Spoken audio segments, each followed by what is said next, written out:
योग कौन से करने चाहिए, फूड कौन सा होना चाहिए, कपड़े कैसे पहनने चाहिए।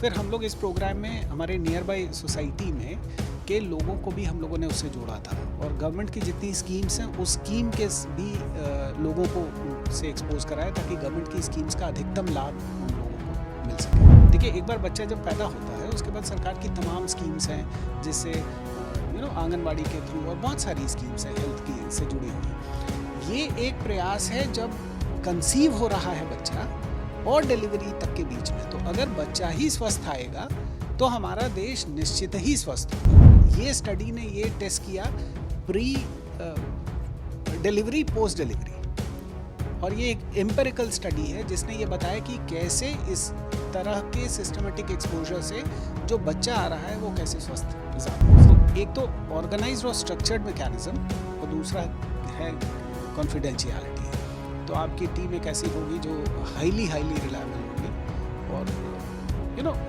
एजुकेशनल इंस्टीट्यूशंस लगातार कराते रहते हैं तो they are used to of. लेकिन देखिए, यूनिवर्सिटी के ठीक सामने हनुमान जी का मंदिर और वही बचाए हुए हैं। उत्तर प्रदेश का लखनऊ विश्वविद्यालय लगातार नैक प्लस रैंकिंग में आगे बढ़ रहा है, और ऐसे में अब नए नए कोर्सों की भी शुरुआत की गई है, साथ साथ पीएचडी भी कराई जा रही है। खास बात है इसकी, यहाँ पर गर्भ संस्कार में पीएचडी पूरी कर ली गई है, और उसमें राम से जुड़े कैरेक्टर जो हैं, चाहे उसकी स्टडी हो या ऐसे महापुरुष जो संस्कृति में जोड़ते हों उनकी स्टडी, गर्भ जो संस्कार हैं वो दिए जा रहे हैं। इसके साथ साथ ऑनलाइन व्यवस्थाएं भी अलग अलग की गई हैं। आखिर क्या है इस पूरे गर्भ संस्कार में? हमारे साथ आलोक राय जी मौजूद हैं जो वीसी हैं लखनऊ विश्वविद्यालय के। सर, लगातार आपकी रैंकिंग बढ़ रही है विश्वविद्यालय की, लगातार जो आपका यूपी में नाम हो रहा है।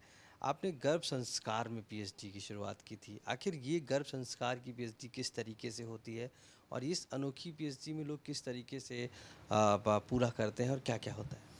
देखिए, इस गर्भ संस्कार पाठ्यक्रम हम लोगों ने एक शुरू किया था, पोस्ट ग्रेजुएट डिप्लोमा इन गर्भ संस्कार। इसका कंसेप्शन हमारी ऑनरेबल गवर्नर मैडम ने एक बार, जब मैं नया नया ज्वाइन किया था, उसी दौरान उन्होंने हमको ये निर्देशित किया था। शुरू में हम लोगों को थोड़ा समझाने में दिक्कत हुई कि ये पाठ्यक्रम क्या है, लेकिन आज की तारीख में बीते 4 वर्षों में ये पाठ्यक्रम एकदम इस्टेब्लिश हो गया है, और हमारे पास पूरे देश से लोग आते हैं इसको करने के लिए। बहुत सारे प्रोफेशनल गायनोकोलॉजिस्ट भी आते हैं इस प्रोग्राम को करने के लिए। तो उसमें एक स्टूडेंट ने पीएचडी भी इनरोल की, और अभी उसका पहली थीसिस सबमिट हुई है। उस थीसिस में हम लोगों ने जितने भी एस्पेक्ट हैं, जब कोई बच्चा मदर के गर्भ में कंसीव होता है, वहाँ से लेकर डिलीवरी तक का वो एंटायर प्रोसेस, उसमें किस किस तरह से क्या क्या चीज़ें उसको इफ़ेक्ट करती हैं, उसकी प्रॉपर स्ट्रेंथन ग्रूमिंग को इंश्योर करती हैं। इसके लिए एक सिस्टमेटाइज्ड वे में हम लोग एक्सपोज करते हैं जो माताएं हमारे यहाँ इनरोल करती हैं, और उसका एक एकेडमिक प्रोग्राम भी है जिसको हम करते हैं। तो ये थीसिस ने ये बताया कि किस तरह से इंडियन कल्चर और म्यूज़िक से ग्रेजुअली एक्सपोज करते हैं तो क्या होता है, योग कौन से करने चाहिए, फूड कौन सा होना चाहिए, कपड़े कैसे पहनने चाहिए। फिर हम लोग इस प्रोग्राम में हमारे नियर बाई सोसाइटी में के लोगों को भी हम लोगों ने उससे जोड़ा था, और गवर्नमेंट की जितनी स्कीम्स हैं उस स्कीम के भी लोगों को उनसे एक्सपोज कराया, ताकि गवर्नमेंट की स्कीम्स का अधिकतम लाभ उन लोगों को मिल सके। सर, आखिर ज़रूरत आपको कैसे लगी इसकी कि ये कोर्स भी होना चाहिए यूनिवर्सिटी में, और इस समय जिस समय लोग इस तरीके की स्टडी करते हैं, बाहर जाते हैं, लेकिन जो गर्भ संस्कार की स्टडी है वो आपको क्यों लगा कि? मैंने कहा कि इनिशियल इसका कंसेप्शन हमारी ऑनरेबल गवर्नर मैडम ने हमसे कहा था कि इस बारे में आप विचार करिए, और फिर यहाँ के प्रोफेशनल हमारे बहुत ही कॉम्पिटेंट प्रोफेसर्स हैं, उनके साथ बैठकर हम लोगों ने एक प्रोग्राम कंसीव किया। इस प्रोग्राम में केजीएमयू से भी हमारी पार्टनरशिप है, जो एक मेडिकल यूनिवर्सिटी है, भातखंडे संस्कृति विश्वविद्यालय से भी है, जो बेसिकली उस समय तक म्यूज़िक यूनिवर्सिटी हुआ करती थी। तो इन सारी यूनिवर्सिटीज़ के डोमेन नॉलेज को भी हमने एक्सपोज किया और एक पूरे स्ट्रक्चर में डाला, ताकि ये पाठ्यक्रम जो उसको पढ़ रहा है वो सब्सीक्वेंटली ऐसे मैटरनिटी हॉस्पिटल्स में जाके या सोशल वर्क में जो काम कर रहे हैं, ऐसे ऐसे एरिया में जो काम कर रहे हैं, वहाँ तक वो बातें ले जा सकें और पहुंचा सकें, ताकि देश का भविष्य जो निकले वो स्वस्थ निकले। देखिए, एक बार बच्चा जब पैदा होता है उसके बाद सरकार की तमाम स्कीम्स हैं, जिससे आंगनवाड़ी के थ्रू और बहुत सारी स्कीम्स हैं हेल्थ की से जुड़ी हुई। ये एक प्रयास है जब कंसीव हो रहा है बच्चा और डिलीवरी तक के बीच में, तो अगर बच्चा ही स्वस्थ आएगा तो हमारा देश निश्चित ही स्वस्थ होगा।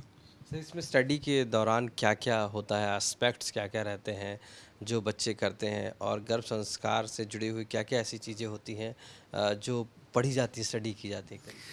उसमें जैसे हम ये प्रोग्राम हमारा लखनऊ यूनिवर्सिटी में है, तो हमारे कल्चर में बहुत सारी चीज़ें ऐसी दी हुई हैं, वो डिज़ाइन ही हुई थी ताकि हमारा पूरा समाज स्वस्थ रहे, पूरा समाज स्वस्थ रहे। When I say this I mean all the stakeholders of the society.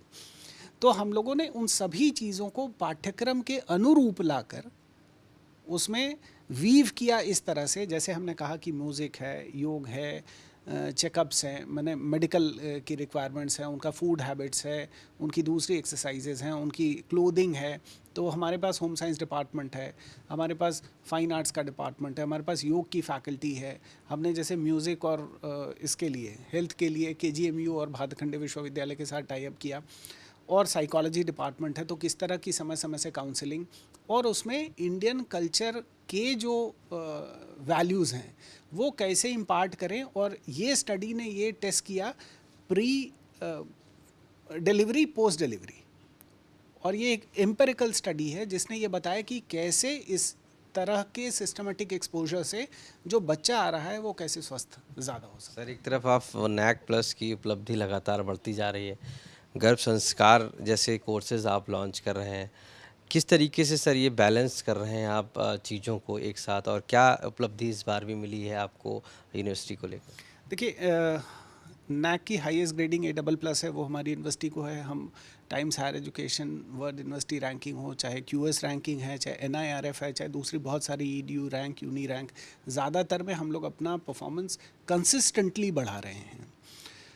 और बहुत सारे विषय हैं, जैसे एक तरफ गर्भ संस्कार का अध्ययन है, दूसरी तरफ फार्मेसी है, चाहे मॉलिक्यूलर जेनेटिक्स की हमारी पढ़ाई शुरू हम लोगों ने की है, रिन्यूएबल एनर्जी का इंस्टीट्यूट इस्टेब्लिश किया है। तो ऐसे मॉडर्निटी और जो हमारा कल्चरल हेरिटेज है, दोनों के बीच का समन्वय बना के हम लोग कोशिश कर रहे हैं कि लखनऊ विश्वविद्यालय भविष्य के भारत की आवश्यकताओं की पूर्ति कर सकें। सर, विश्वविद्यालय ऐसे समय में कई बच्चे हैं जो उत्तर प्रदेश से बाहर के लिए शिक्षा जाते हैं, लेकिन NAC प्लस की उपलब्धि और उसके बाद आपको लगता है कि जो शिक्षा का स्तर है वो उत्तर प्रदेश में अब ऐसी यूनिवर्सिटीज़ जो आपकी हैं ज़रूरत है, और भी, और साथ साथ आप जो प्रोवाइड कर रहे हैं उनको, उससे उनको बाहर जाने की ज़रूरत नहीं है? देखिए, एक समय में यूपी से एक बहुत बड़ी संख्या छात्रों की चली जाया करती थी दूसरे प्रदेशों में पढ़ने के लिए। आज यूपी में 6 NAC A++ इंस्टीट्यूशंस हैं, यूनिवर्सिटीज़ हैं।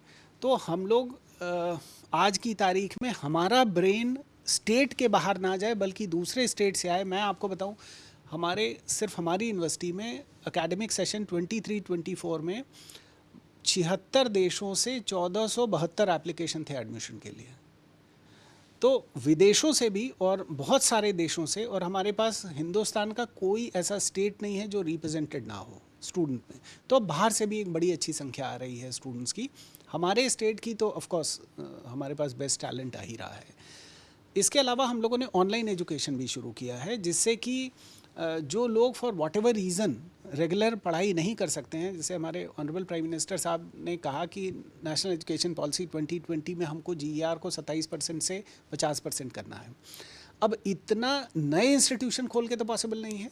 सो ऑनलाइन एजुकेशन इसका एक बड़ा रेमेडी था, तो वो भी हम लोगों ने स्टार्ट किया है। और अभी शुरुआत की है 2 प्रोग्राम के साथ, BCom और MCom के।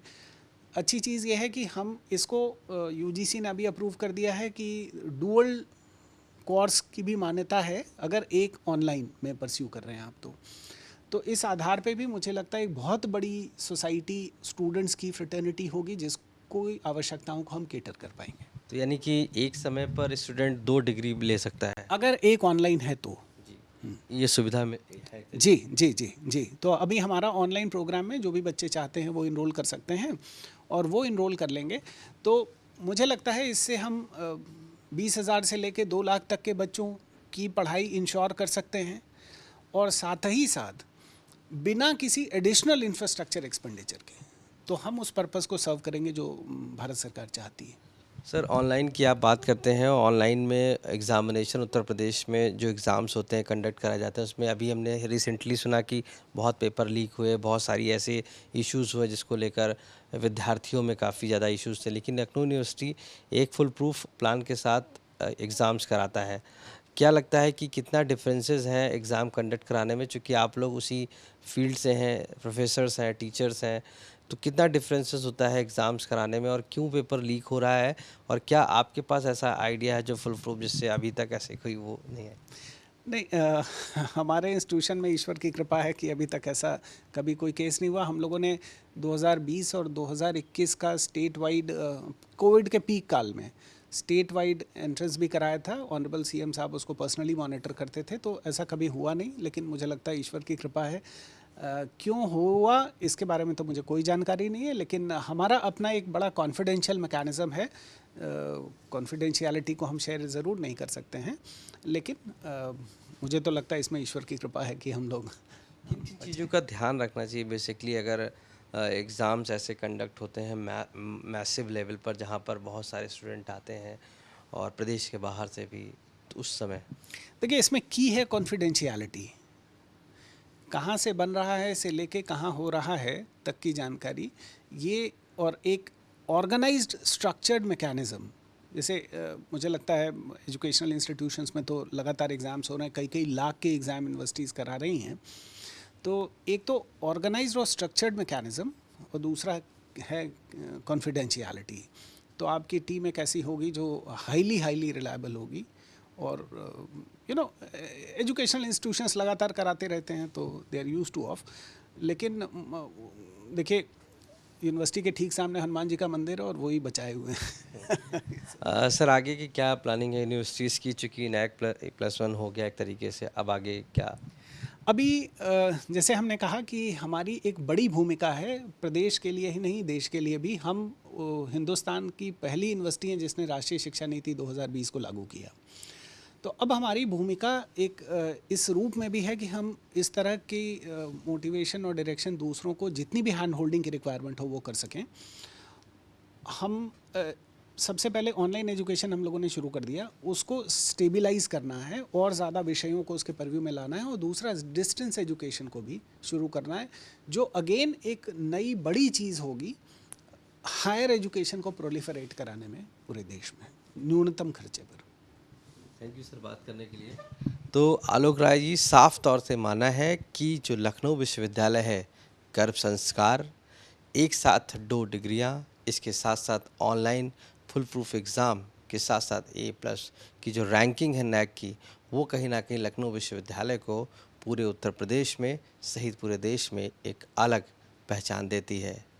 और ऐसे में देश विदेश से लगातार विद्यार्थी यहाँ पहुँचकर इन सभी जो कोर्सेज़ हैं उसमें आगे बढ़कर रोशन कर रहे हैं उत्तर प्रदेश का नाम। लखनऊ से कैमरा पर्सन गौरव गुप्ता के साथ आशीष श्रीवास्तव, आज तक।